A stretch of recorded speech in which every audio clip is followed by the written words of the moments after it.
Friends, Chennai cooking வெஸ்க்கு வணக்கம். வாங்க cheese pasta செய்கிறதுக்கு கிச்சனுக்குள்ளே போகலாமா? பாஸ்தாவில் கொஞ்சம் தண்ணி ஊற்றி எண்ணெயை விட்டு லைட்டாக உப்பு போட்டு நம்ம வேக வச்சிடலாம். வேக வச்சுட்டு அது எப்படி வெந்துச்சான்னு பார்க்கறதுக்கு இப்படி ஃபோர்க்கில் குத்தி பார்த்தீங்கன்னா வெந்துருச்சு. இப்போது பாருங்கள், நல்லா அமுங்குது. இது நல்லா வெந்துருச்சு. இப்போது இது என்ன பண்ணலான்னா ஒரு வெடிக்கட்டியில் எடுத்து நம்ம இருத்து வச்சிடலாம். அப்போ தான் தண்ணி இருந்த பிறகு பார்த்தீங்கன்னா நல்லா உதிரியாக இருக்கும். அப்போ செய்கிறதுக்கு நல்லா பூ மாதிரி இருக்கும். பாருங்கள், இது மாதிரி நம்ம இருத்து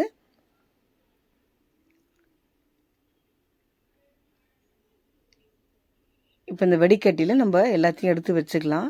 வைக்கும் போது கொஞ்சமாக இருக்கிற தண்ணியும் நல்லா கீழே இறங்கிடுச்சுன்னா நல்லாயிருக்கும். அது இங்கே பாருங்கள், ஒரு பூண்டு ரொம்ப பிடிக்கும்ன்றவங்க இன்னும் 2 பூண்டு பல் கூட யூஸ் பண்ணிக்கலாம். அது நல்லா பொடியாக நறுக்கி நம்ம எடுத்து வச்சுப்போம். பாருங்கள், நான் சின்ன வெங்காயம் தான் வச்சுருக்கேன். அந்த வெங்காயத்தை என்ன பண்ணலான்னா நல்லா பொடியாக அதையும் நறுக்கி வச்சுக்கலாம். இப்போ பார்த்தீங்கன்னா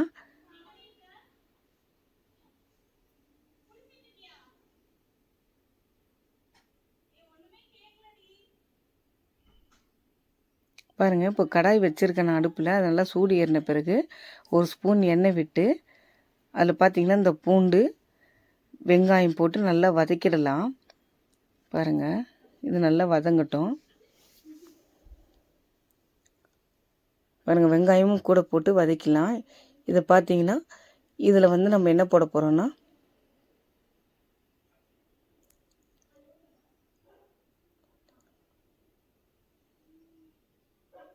பாருங்கள், இது வதங்கின பிறகு இது கூட நம்ம பட்டர் கொஞ்சமாக சேர்த்துக்கலாம்.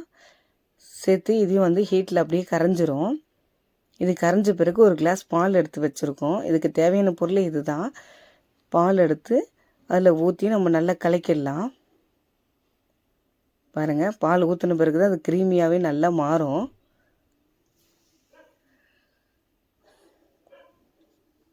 பாருங்கள், இதை நல்லா கை விட்டு கலக்கணுன்னா கரண்டியால்.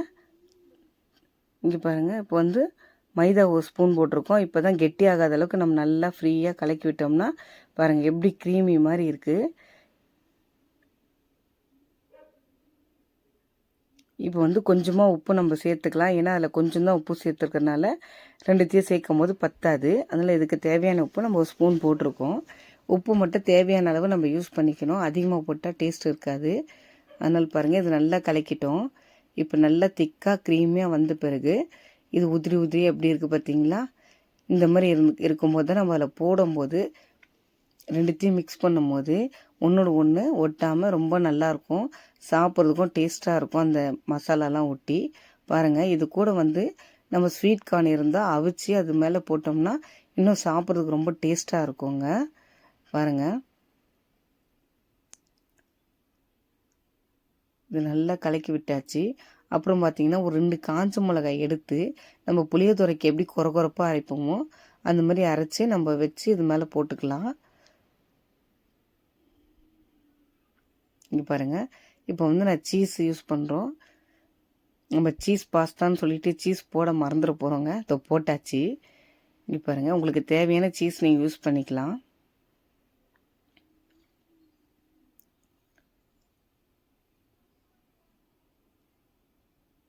பாருங்கள், அது உருகிடும்.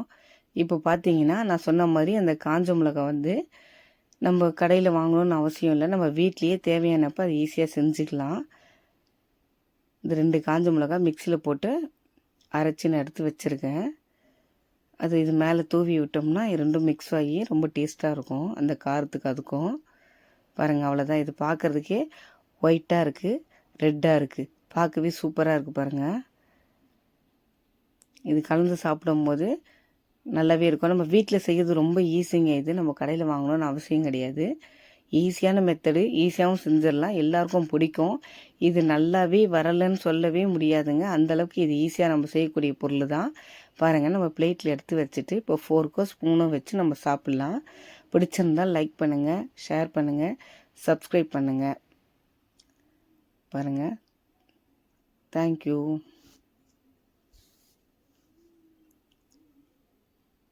பாருங்கள், அந்த மிளகாய் அரைச்சி போட்டது எவ்வளோ நல்லா இருக்குது. அந்த காரம் சேர்ந்த பிறகு அது சாப்பிட்றதுக்கு நல்லா இருக்கும்.